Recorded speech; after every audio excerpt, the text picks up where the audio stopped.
The ranger's name was Dale Whitmore, 31 years with the National Park Service. He had walked every trail in Yellowstone, mapped thermal zones that had no official names, and filed more incident reports than anyone in the Northern District. When Dale stopped talking about what happened in the Thorofare region in September of 2019, his colleagues noticed. When he put in for early retirement 4 months later, nobody asked why. I asked him. It took 2 years before he answered. What he told me didn't start with something dramatic. It started with a map, specifically a section of the map that had been quietly redrawn. I've been a wilderness investigative journalist for 14 years.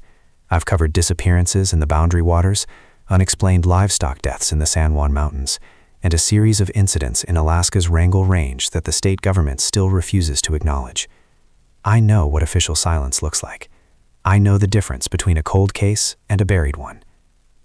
What pulled me toward Yellowstone wasn't a news story. It was a conversation at a research conference in Bozeman, where a former USGS hydrologist leaned across a table and told me, quietly, that certain valley coordinates in the park's southeastern quadrant had been removed from publicly accessible geological databases. Not updated, removed. When I asked her who made that decision, she picked up her coffee cup and walked away. That was 2021. By the following spring, I was standing at the edge of a ridge overlooking the Thorofare Wilderness, the most remote region in the contiguous United States. The nearest road is 32 miles away. There are no cell towers, no emergency infrastructure, just 2 million acres of thermal crust, dense lodgepole forest, and silence so complete it feels like pressure on your ears. The Thorofare sits at the southeastern corner of Yellowstone, bordered by the Absaroka Range to the east and Yellowstone Lake to the north. It is accessed by a single backcountry trail that most experienced hikers won't attempt without a week's preparation. The terrain shifts constantly. Thermal vents open without warning. The ground that looks solid has collapsed under full-grown bison. Rangers who patrol the region do so in pairs, and even then, they don't venture past certain informal markers. When I asked what those markers were, the answer was always the same: rock cairns, placed by someone other than the Park Service. Dale Whitmore told me about the cairns before he told me anything else. He first saw them in 2014 on a patrol route that took him south of the Yellowstone River toward a valley locals called the Blind Basin. It wasn't an official name. It appeared in no park documentation. He heard it from a seasonal ranger who had worked the Southern District for 3 years and who referred to the area only by that name, without explaining why. The cairns were stacked at the tree line, evenly spaced, and not built in any pattern the Park Service used for trail marking. They were lower than standard cairns, and they faced inward toward the valley, not outward toward the trail, as if they were meant to be seen from inside, not from the approach. Dale photographed them and submitted the photos with his patrol notes. He received no response. The following summer, a research team from a Western university entered the Blind Basin region to conduct thermal mapping. There were 4 of them. They had proper permits and equipment and a planned 5-day itinerary. On the 3rd day, their satellite communicator sent an automated check-in signal, as scheduled. On the 4th day, it did not. A search team was dispatched. They found the camp intact, gear organized, food still hanging. 1 tent had been unzipped from the outside. 3 members of the team were found within 4 hours, disoriented but physically unharmed, roughly 2 miles north of the camp. They reported no memory of leaving. The 4th member, a doctoral student named Marcus Ellery, was not found for 11 days. He was located by a patrol helicopter in a thermal drainage area nearly 6 miles from the campsite. He was alive. He had no injuries consistent with the terrain or the duration of his exposure. He also had no memory of anything after the 2nd night at camp. What he did have, carved into the bark of a lodgepole pine near where he was found, were symbols that a Park Service archaeologist later identified as consistent with pre-contact Crow notation. Marcus Ellery had no background in indigenous languages or symbols. He didn't remember carving them. The incident report was filed internally. It was not shared with the university. Marcus Ellery left his doctoral program 8 months later. I was not able to reach him directly, but a former colleague told me he had relocated and declined all contact related to the Yellowstone trip. That report is what brought me to Joseph Bearcrane. Joseph is 74 years old. He is a member of the Absaluke Nation, known to most Americans as the Crow people, whose ancestral territory encompasses the lands that would become Yellowstone National Park and the surrounding ranges. He has served in multiple capacities as a cultural preservation advisor, and he has, over the course of several decades, spoken with researchers, historians, and government officials about the region's pre-contact history. He is careful with what he says. He is more careful with what he doesn't say. When I contacted him through a mutual connection in the Crow Cultural Office, he agreed to meet once, briefly, and he told me from the beginning that there were things he would not discuss.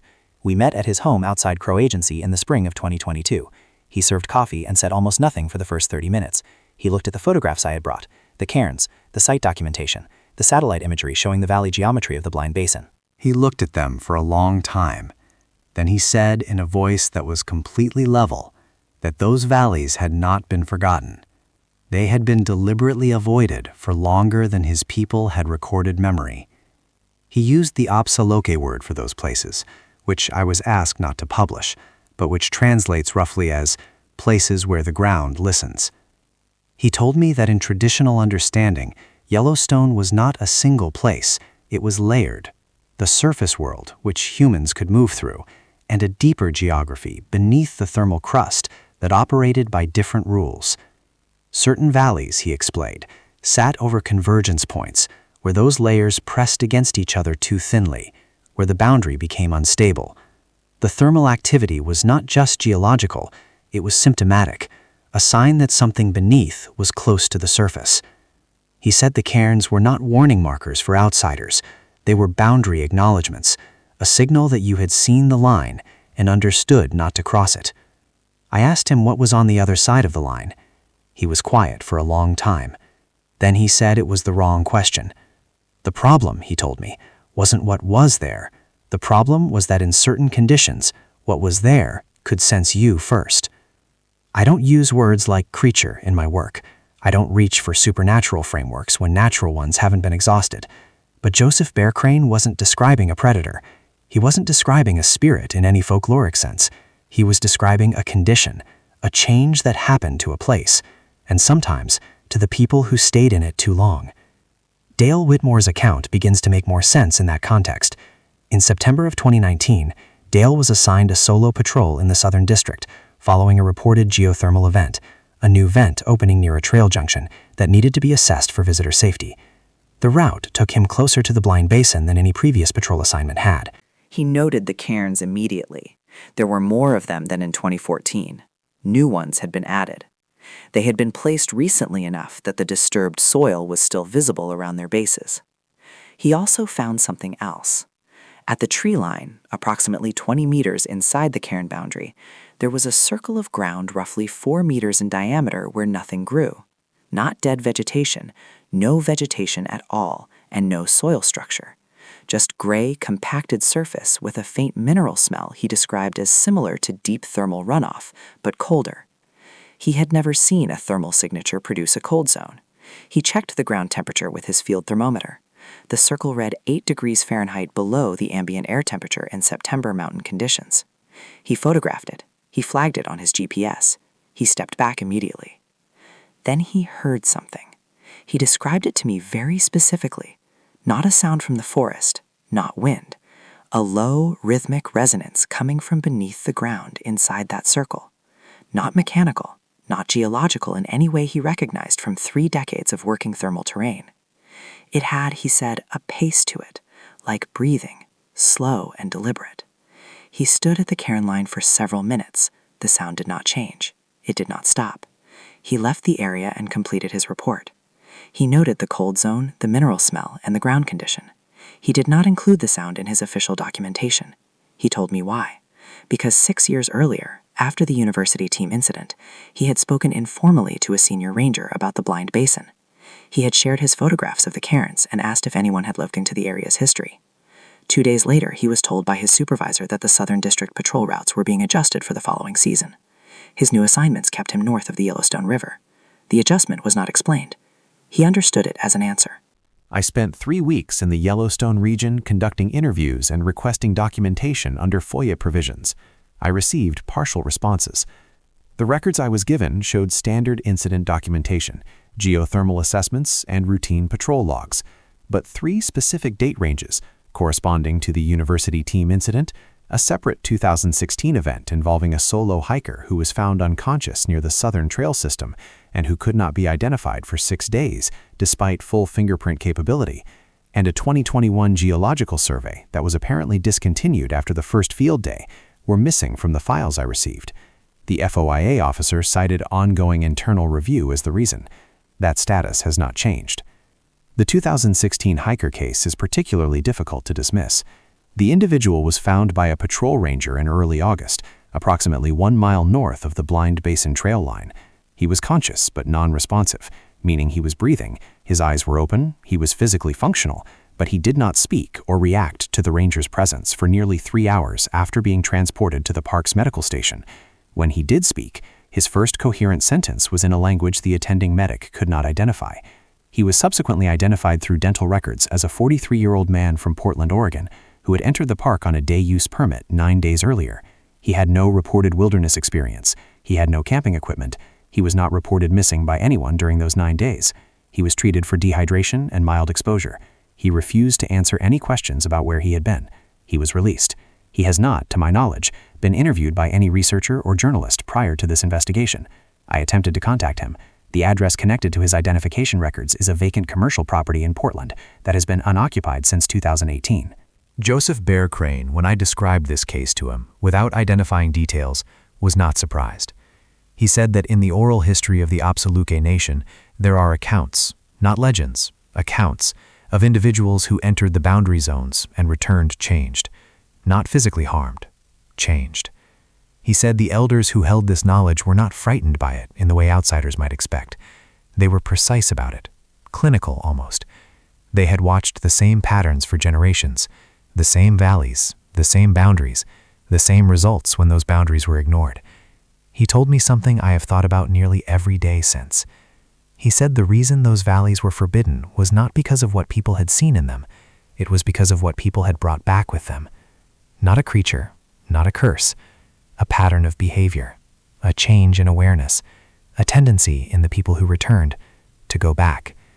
He said the elders had observed across many generations that individuals who crossed those boundaries almost always attempted to return, usually within a year, often without understanding why. He said that in the traditional practice, when someone returned from those areas, they were watched carefully, not punished, watched, because the concern was not what had happened to them there. The concern was that something had learned their shape. I don't know how to write that sentence without acknowledging that it crosses into territory I cannot verify.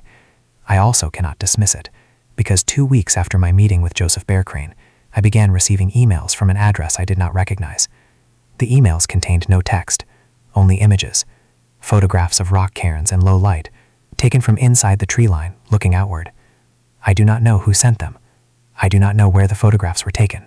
The metadata on each image showed a location in southeastern Yellowstone that I was able to cross-reference with the approximate position of the Blind Basin Valley.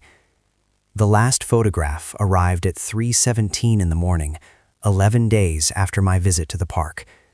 It showed the cold zone circle that Dale Whitmore was a single cairn that had not been in any previous documentation.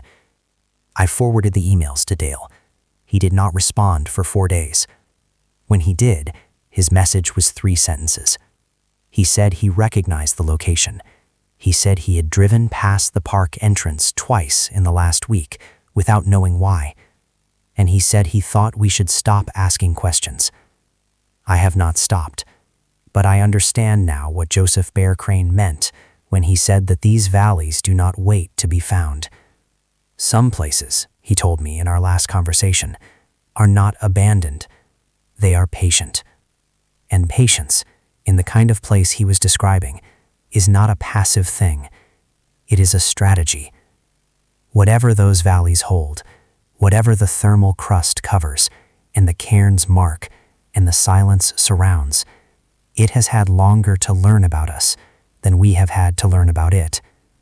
That asymmetry is the thing that stays with me, not the sounds beneath the ground, or the missing weeks, or the people who return without knowing why. The asymmetry, the sense that somewhere in that forbidden geography, something has been paying very close attention. and it is not finished.